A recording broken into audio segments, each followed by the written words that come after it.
there's also all these new vulnerabilities being introduced to further complicate things. So if you factor in all these environmental changes, how dynamic things are nowadays, we have multiple workloads in the cloud, in colo, and on-prem, work from home, and then all of these vulnerabilities that are coming out for all of these applications we're using to be more productive than ever before. I think if you're doing quarterly scans, there might be something like in between 8 and maybe 15,000 new vulnerabilities. And that's just one area. CTEM covers far more than just vulnerability management. So it's really, I think, can be a quite staggering challenge when you look at it like that. Yeah, So no, definitely. yeah, no, I totally agree, Ryan. I mean, with especially with quarterly scans, I mean, would only help you to stay ahead of any of the vulnerabilities on the application side, especially, right? There are organizations who manage more than 50, 100 plus applications, where to identify if there are any vulnerabilities in those stacks to remediate them, having quarterly scans or monthly scans to be able to see what is the holistic picture on the security posture of the organizations will definitely help to be on more on the proactive side. Yeah, absolutely.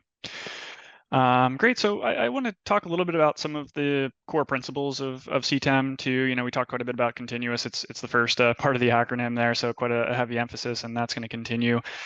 Should be no surprise. But yeah, there's a couple things that break that down aside from the continuous detection, and I think a few certainly help with the small medium businesses making the most of the resources that they have available. Again, a very large theme. So prioritizing some of the threats that come in that you're detecting. If you're doing continuous detection, you are going to have probably more threats that are being discovered. So how do you determine which ones to respond to? So I'm curious to hear your thoughts on that. But first, for me, I think looking at some of the areas in the environment that have critical infrastructure, maybe classified data or something that if that data was stolen, could cause quite a lot of damages to the organization in the case of fines or some sort of corporate espionage or something along those lines, or downtime can of course be very costly and things like that. Have you seen anything in the wild that comes to mind for prioritization? Yeah, totally. I mean, prioritization is key when it comes to, patching or closing or mitigating the vulnerabilities that are being identified. Critical vulnerabilities, yes, but on top of that, we have zero-day vulnerabilities, which is being out there, being released by big vendors out in the market on day-to-day basis. To be able to patch the zero-day vulnerabilities, being more on the proactive side, you definitely need a continuous monitoring system to be Mm-hmm. able to identify those 0 days, and also to be able to mitigate them. Having Especially with zero-day vulnerabilities that are being possessed in the market, security teams with especially in small business industries, it's very difficult for them to go and patch them in less than 24 hours. Let's say you have an organization with a scale of 1,000 to 5,000 users, for example, to be able to Mm-hmm. patch them in that short period of time, especially when there are zero-day vulnerabilities that are popped up, you definitely need automation tools in place. And the only way we could achieve that is by having a continuous monitoring system. And when you identify any type of critical vulnerabilities or high vulnerabilities, you have to validate them to see patching those vulnerabilities. Is it going to affect any of your operations in your business? Is it going to affect any of the end users' workflow? And to be able to test all those in that short period of time and also release them to the end users or to the servers or any type of systems you look at it, especially when it comes to day-to-day daily operations, it is a key challenge for us. And some of the controls and the tools that which we're going to talk about down the presentation will help us identify and mitigate them. Yeah, absolutely. Cool. So yeah, we kind of already talked about the question here. I probably should have gone to the slide a little earlier, but yeah, some really great points there by Sai. So again, some of the key challenges, I think this is probably no surprise to most of the folks joining today. Resource limitations, high risk exposures. I think something that's very difficult for small medium businesses is they often face a lot of the same challenges that the larger enterprises do. I think threat actors are, kind of seeing that they have limited resources, and it's, they're kind of the small fish in a big pond, and they're seeing that as almost an easy target, so to say. A lot of the compliance frameworks are still in place. They still have to, provide the protections required by cyber insurance. So they're facing all of these really complex challenges that, again, an enterprise would face as well. Maybe not as complex, but certainly getting there, and considering some of the limitations. I think the challenge is quite clear. Balancing the priorities as well. Trying to split those resources between maintaining operations and mitigating security threats, and implementing best practices, and trying to optimize along the way, as I mentioned earlier. So, again, there's quite a few challenges that the not performing this could incur, into your environment. Again, these are principles that have existed far before CTEM. People have been doing vulnerability scans for quite a while now. People have been managing identity. People have been looking at attack surface management, and a lot of other components that fall into CTEM. It's not a single tool. It's more of a concept and a way of managing all of these different threats. So something we'll talk about a little bit later is how we can integrate all of these tools together. I think another concept, a core concept of CTEM, is going to be that it is highly integrated. We want to try to orchestrate things from a single pane of glass wherever possible, and make sure that we're aggregating all this data into a way that's easily digestible and easily manageable. Any specific attacks that you might have seen in the past, or seen in the news? I know if there's anything you've dealt with personally, you can't always share those details. I'm the same way, but maybe anything that comes to mind out in the news there, Sai? Now, I mean, the day-to-day basis, what we see is the attacks that are being in our the on-prem resources and the cloud resources that which we host, more like the web servers or our databases. So reducing the exposure is key, with opening then a certain number of ports in the from the external standpoint, which is very key for us. And some of the vulnerabilities that have been recently imposed are, if you might have come across the zero-day vulnerabilities across some of the key applications like Exchange email servers, like Yeah, on-prem servers, which is many organizations out there, especially there are critical vulnerabilities that are associated to Exchange servers. They are bit skeptical in patching those Exchange servers, which we have seen in many small business organizations because they don't want to impede the operations. But at the yeah. same time, patching these patching these servers are very key for us. But to maintain a balance between the security and operations, and finding a thin line between them, it's very key for us, especially being in the security workspace. We want the application to work at the 100% effectively, not impede any business constraints, but at the same time, the infrastructure is secure at the same time.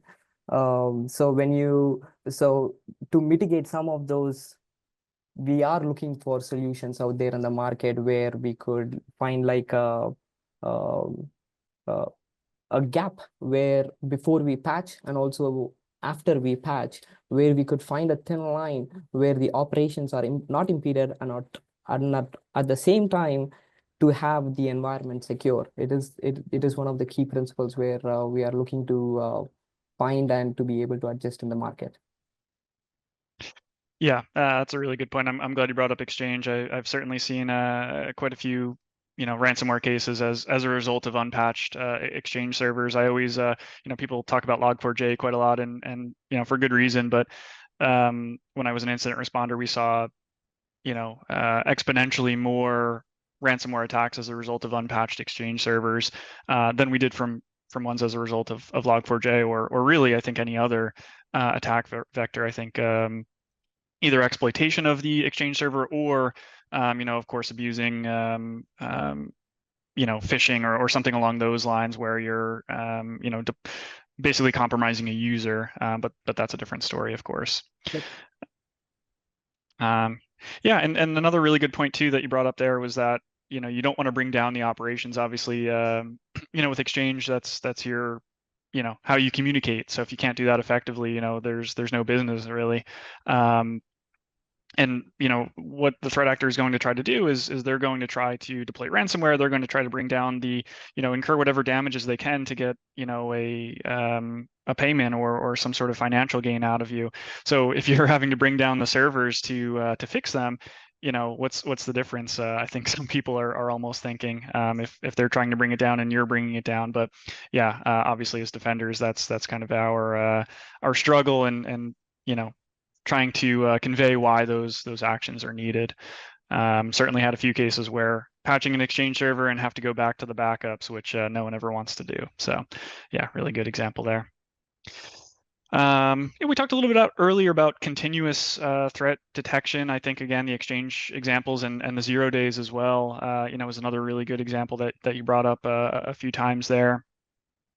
Is there anything else that you have seen with SMBs where there's a bit of a struggle to maintain some continuous threat detection, or maybe we can also relate this back to the prioritization, where maybe there's too many alerts and trying to kind of sift through those. Curious if there's any other examples.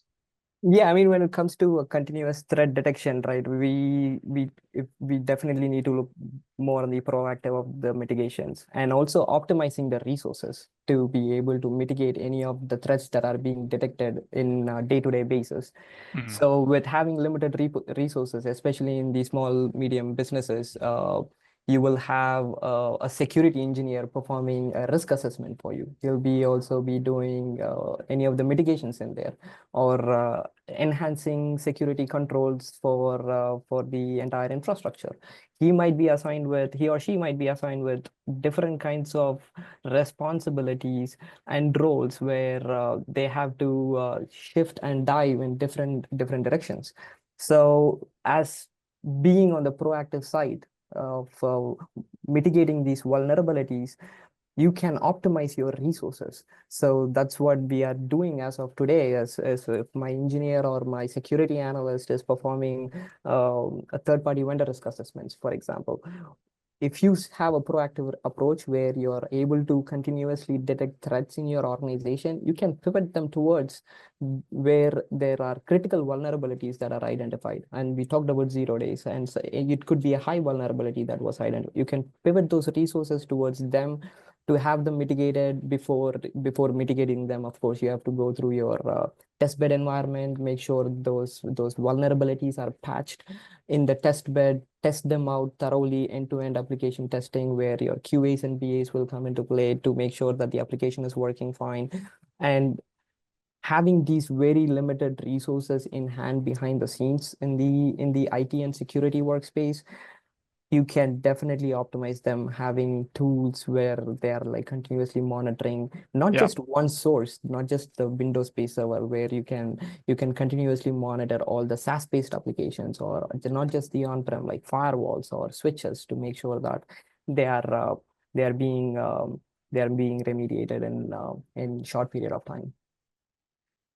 Yeah, some one takeaway from that, of course, some really great points again, but tool selection, and I also want to be mindful of the time. I think we're already a little bit over here due to that delay at the beginning. So thanks everyone for sticking with us again. How important is tool selection with small medium businesses for CTEM? Of course, this is taking into account many different tools. Obviously, we're a vulnerability management vendor. Some of the concepts that we have built into our own tool help us to achieve the different principles of CTEM. But I want to hear from kind of your perspective. How much of a role does that play in achieving these types of frameworks?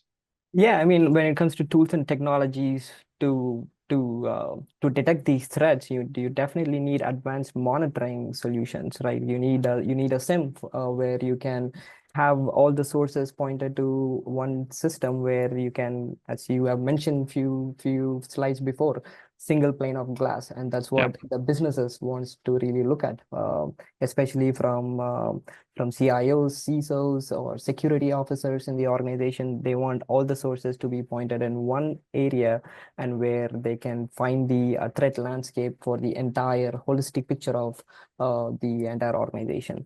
Having, like I said, and also not just having these SIM controls, you also need your SIM or your SOC to be able to talk to your threat intelligence systems. These threat intelligence systems are the ones where they continuously monitor the threats that are out in the market, what kind of how these systems will be affected from having gaps in the environment. So having threat intelligence system directly integrated to some of your core systems in your infrastructure will only help you identify these threats that are out in the market. And also, especially from the SMB standpoint, you definitely need to have implement advanced security controls and tools and solutions like XDRs, EDRs, uh, NDRs. NDR is, I can talk a little bit more on the EDR is more of the extended detection and response, where automation will come into play. Yeah. For example, if a workstation or your server is being under attack, the first thing the hacker would do is to encrypt your files. And some of these EDR, XDR techniques will come into play and will help you to to remediate or revert those files back to the previous state, which will, and happening these in real time and automated behind the scenes, will only reduce the damage of the threat exposure within the environment. And you have also might have seen in many breaches out there, the hackers are mainly sitting on the network, not necessarily on any of the on the machines or on the servers. But to be able to identify a hacker or sitting in your network, one of the core system where many organizations oversee is the NDR piece, which is a network detection and response, where many organizations out there needs to definitely consider into NDR solution, where now any of the network packets that are going in and out of your network or being talking between different assets within your network is constantly being scanned and monitored to make sure there is no any abnormal behavior in there. And on top of that, to help you out, having a lean team, you can monitor these vulnerabilities and mitigate them 24/7. Yeah. So to help you guys out, you need to leverage MDR services like managed detection and response teams, where they can sit behind you after hours and keep constantly monitor your network and your resources. And if, God forbid, if any attack happens at 3 a.m., you don't need to scramble and have your security teams calling them and giving them red alerts and call the red teams and make sure to remediate any of that. So some of these tools are definitely need to be considered, especially in the SMB workspace, to stay on top of these vulnerabilities and these attackers to to um, to be on more on the proactive side. Yeah. Yeah, I think automation is key. Augmenting staff through services like MDR and other managed security services is another really good point as well. Making sure that the solutions that you're choosing are also highly integrated with one another, so that you can increase the orchestration and limit the kind of touch points and make it lightweight from a management perspective. Some of those concepts are definitely key. The example I always think of is the Target breach back in, what was it, 2011, I think. They were using, I believe it was FireEye, and this is not a cheap solution by any means. And obviously, Target is an enterprise, so if they're dealing with these challenges, SMBs certainly do as well. Where this alert was sitting in their system for weeks and no one had responded to it. So I think the process is also just as important as the technology, making sure that you are getting the value out of it. It's not as easy as just kind of signing the PO and implementing it, as many of us wish it was that easy. But this is again, as I mentioned, a journey and something that we have to kind of continuously manage and make sure that we're staying on top of and seeing how we can evolve. So yeah, those are definitely some really great points. Again, want to be conscious of the time here, getting the hurry up. So we do want to offer as a kind of free resource to some folks. We have a vulnerability management plan. A question that we do get pretty frequently is, depending on where people are at in their maturity level, there's always room for improvement, for optimization, and things like that. But if you're just starting out, or maybe you don't know how often I should be patching or how often I should be, doing some of these different actions, created a little bit of a plan to kind of help that process out. So we will offer that up to anyone that would like to take a look at it. There's several resources and guidance for each of the different stages to kind of help you along the way. And even if you are a little bit further along, we've added some additional steps to help optimize. So if maybe you're not doing any of these things today, just kind of getting something as a baseline, getting something started is of course going to be a huge improvement. But if you are performing some of these different phases of the life cycle, again, there's always some room to improve and optimize. So yeah, anyone who would like to take a look at this would be more than happy to get that sent out to you. You can leave a comment in the LinkedIn or in the Zoom chat, and we'll make sure to follow up with you after the call here. Switching back, so again, vulnerability management, and I kind of just touched on it with the plan there. Finding vulnerabilities is a huge part of continuous threat exposure management. Again, there are several other areas. It's not limited to just this one technology, but being that we're a vendor in this particular space, I think this is an interesting area for us to talk about how we can achieve some of these principles. So I think everyone here is probably familiar with Vicarious to at least some degree. We have principles of continuous detection where if a new vulnerability is introduced in the environment or if it comes out, you have that continuous detection aspect. We have the prioritization helping teams to find the threats that matter the most so that you can focus on the vulnerabilities which are actually exploitable or actually implemented in a way which increases their likelihood of exploit, which is going to drastically cut down in some of the noise that you're getting from these different technologies. And of course, we've got the automated patching and automated remediations being another very large component, which helps us to achieve some of these principles of CTEM. And another point too is robust reporting. I mentioned earlier, we can always improve. So being able to determine, hey, what are the key metrics for my particular business? What are we looking for? Are we looking to mitigate vulnerabilities within a specific time frame? Are we looking to reduce the amount of time that the team is spending patching? We're probably looking to do several of these things and probably quite a few more. So identifying what are the key metrics and then being able to demonstrate that in the different reports and seeing how we are performing versus those metrics over a period of time, I think is a really huge portion of this that's going to help you on your journey. Sai, is there any other metric you can think of that you've worked with or found especially useful? I mean, I mean, if you look at it, right, I'm glad that you mentioned some of the components that are part of your vulnerability management system. One of the key that which I just heard is about remediating them. Mm-hmm. Out there in the market, 75 to 80% of the vulnerability management solutions, they just scan the vulnerabilities in the environment, not necessarily to be able to, to remediate them with a click of a button, which you just mentioned out there. So that piece itself plays a huge role in small businesses where you you can focus more on the test bed where you can test the application, but pushing them out to thousands or 5,000 resources or the assets in the organization would be minimized significantly, especially with a support team of 2 or 3 folks that in the organization. So yeah, I mean that's very exciting to hear, and I hope many other vendors out there will look in the same direction as you guys are looking at. Yeah, absolutely. I heard a funny quote the other day. The most secure server is one that's in a couple feet of concrete at the bottom of the ocean, but it also doesn't do anyone any good. So you need to have some accepted risks, and you need to understand, how can we maintain its uptime? How can we use that server, but how can we do so in the most secure way possible? So yeah, making sure that we're kind of aligning with that definitely makes a lot of sense.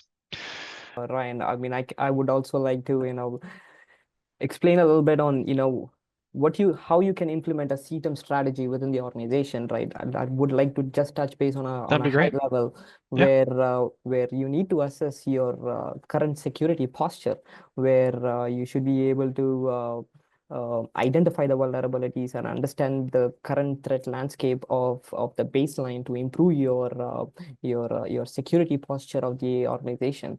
And you should also be able to define the clear objectives where the where where which vulnerabilities in the organization where or in the applications where you want to remediate in immediate effect.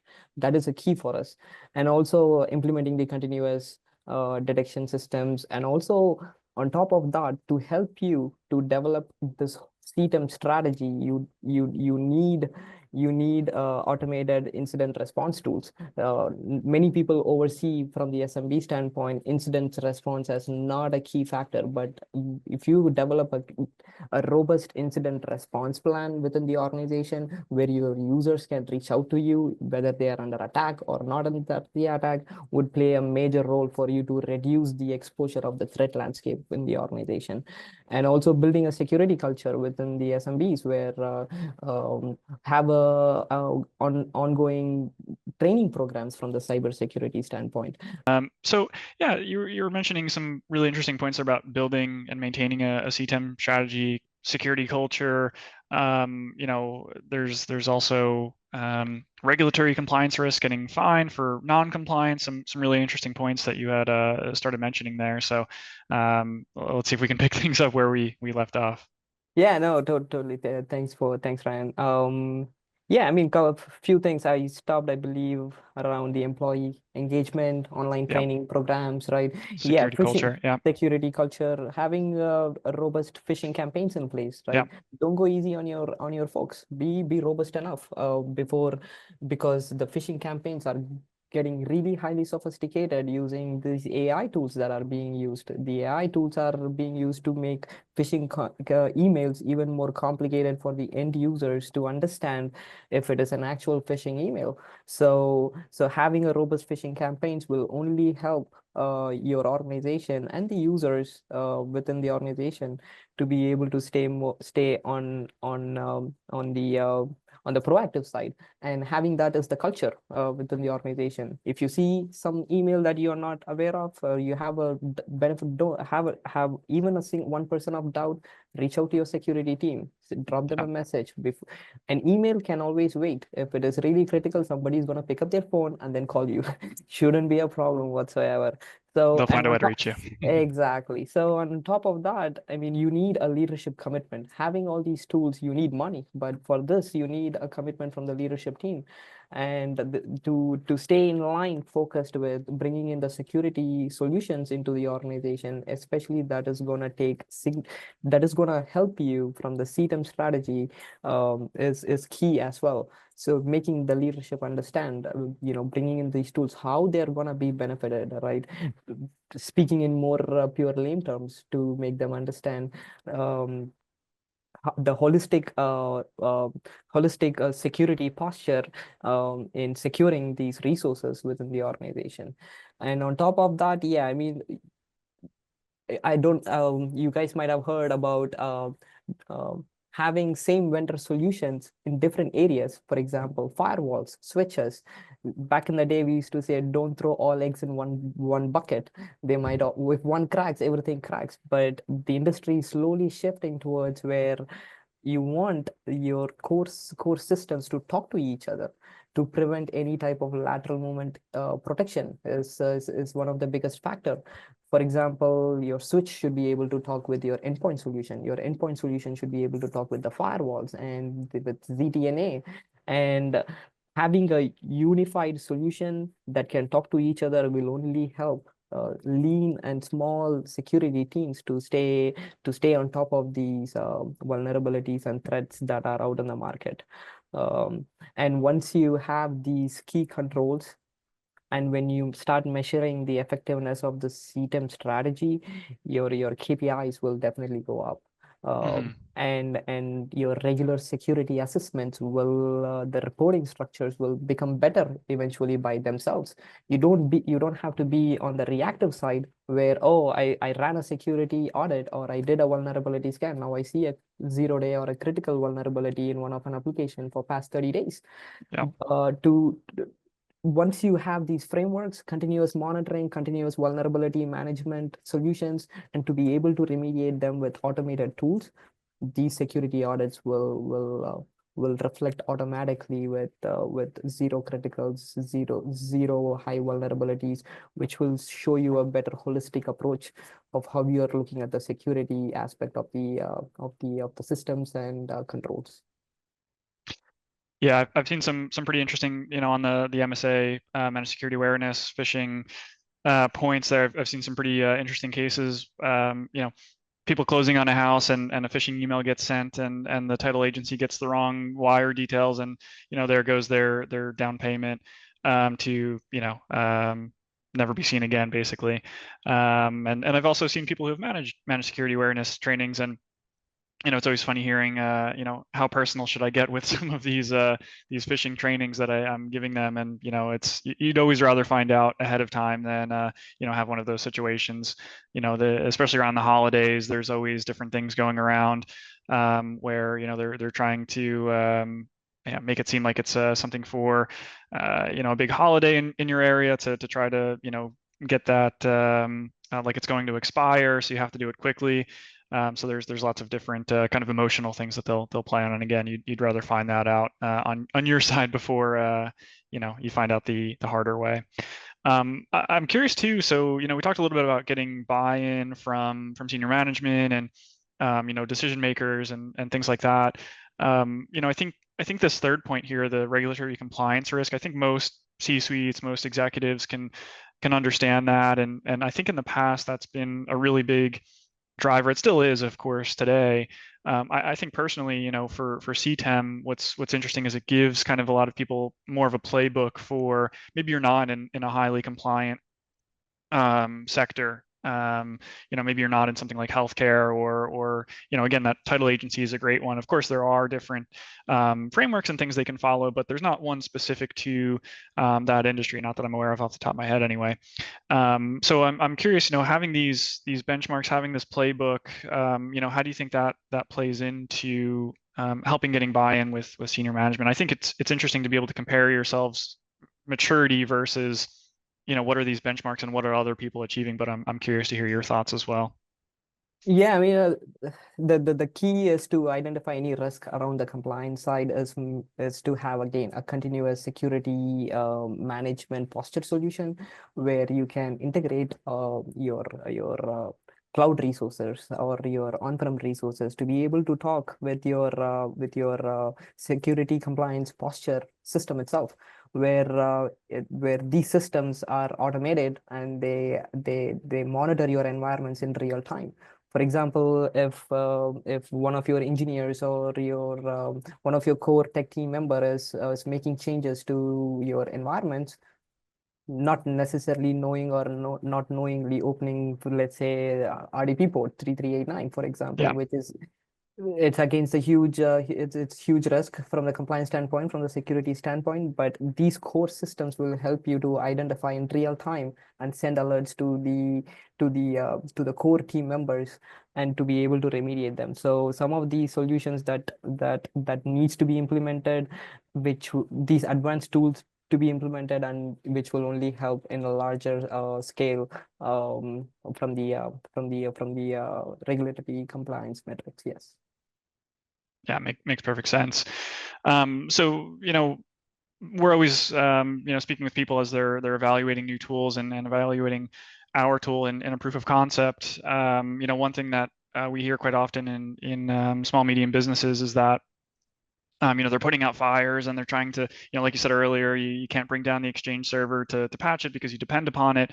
But I think yourself, you have a deep understanding of the importance of this stuff, but maybe not everyone does. Is there anything that they can convey to these different decision makers to help them with making sure that these are prioritized, making sure that you are focusing on onboarding new technologies when it's beneficial to do so. Yeah, I mean, look at from the business operation side. Look at the application. For example, you have a core Exchange server. It's a core application in your environment, right, to run your operations. Bring that up as a great example for your C-level team. Say that if there is a breach or if there is a hit on one of the servers, the business side of the operations are gonna go down. And to be able to stay on top of that, you definitely need a security solution X, Y, and Z, and vetted in vetted in a way that it only gonna help you be on the proactive side than on the reactive side of it. Yeah. And evaluate these tools. It comes with integrated with third-party threat intelligence systems. They can communicate and look at these solutions that can talk to your existing solutions that are in-house. There are vendor solutions out there where they can help you out um, from from integrating or building any custom APIs to talk to one solution to another solution. If you're able to find more on the open source platforms out there, that would be key to help you with staying on top of these threats. So this having these few uh, decision making skills to bring in the right tool into the organization will only help the business team to understand how security teams can be on more on the proactive side. Yeah. Yeah, I think one thing that's pretty unique about CTEM is it does have a bit more alignment with general business goals in mind. So I think that can definitely assist in getting some of that buy-in for implementing some of these different technologies. Of course, it's always going to be a resource.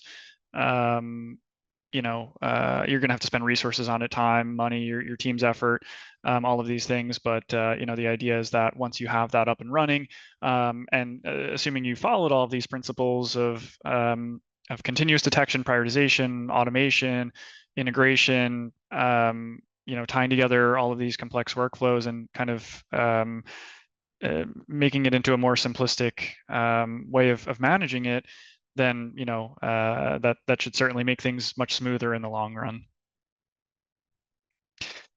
Cool.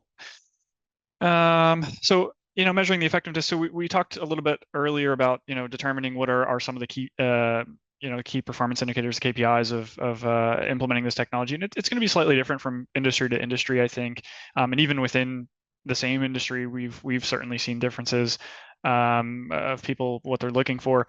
They typically revolve around with the vulnerability management context in mind.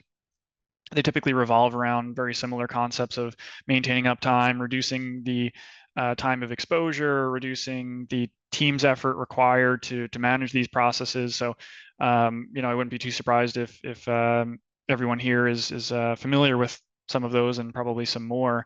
Making sure that you're responding to these different threat detection rates, minimizing those, minimizing again the mean time, how long it takes you to remediate those different threats that are being discovered.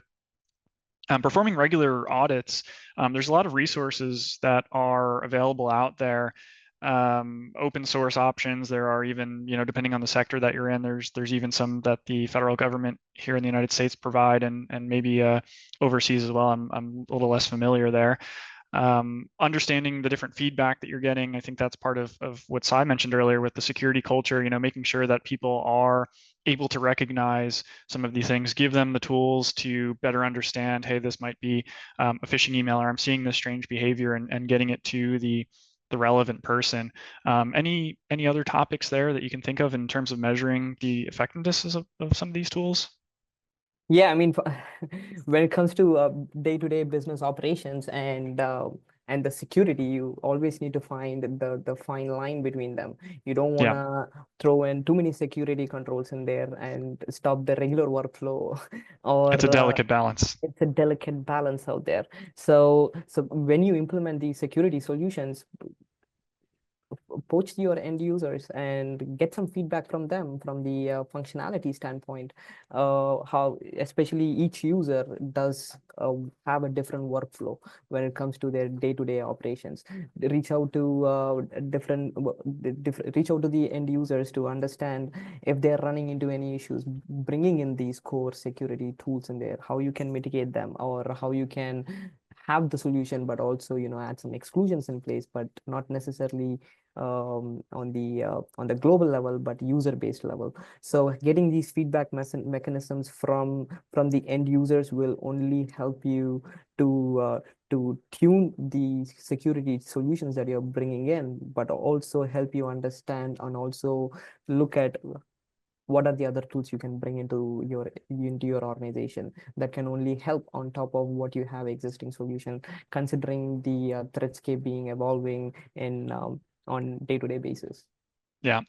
Yeah, user feedback's an interesting one.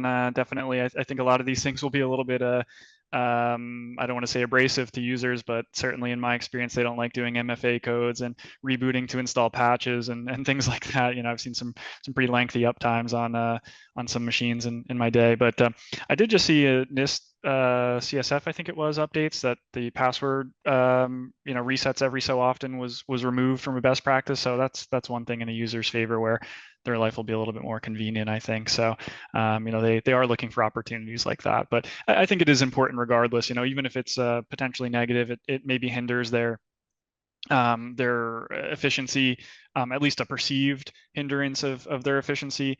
Allowing them to understand why we're doing the things that they're doing, having that transparency. I think a lot of people, once they understand, okay, this is why we're doing this, it starts to make a lot more sense, bringing them into the conversation. So it is definitely a good point.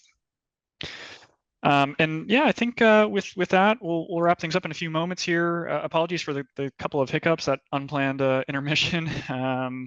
And thanks again for sticking with us. But not sure if anyone had any questions. Let me pull back up the LinkedIn here.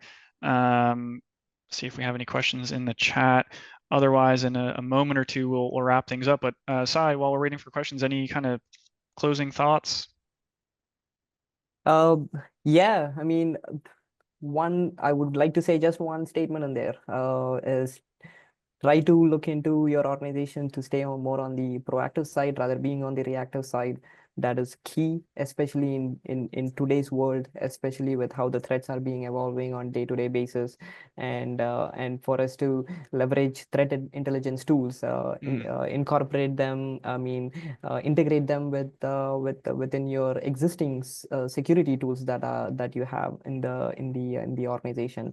Bring in robust incident response plan where it will only help you where if there is a breach in the organization, your end users are able to reach out to you.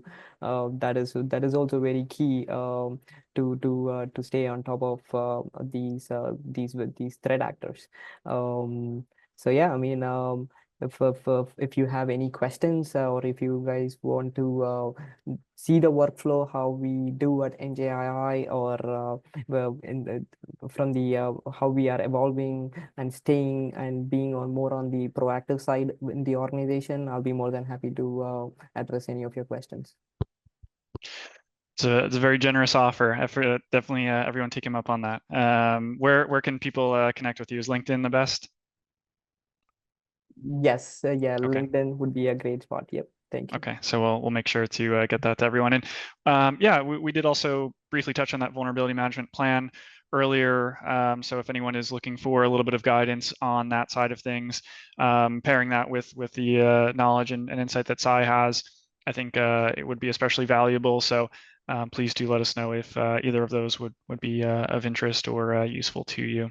I don't see any questions here, so yeah, Sai, really appreciate joining today. Again, apologies for the hiccups. Thanks for everyone's patience, but some really great points that we touched on.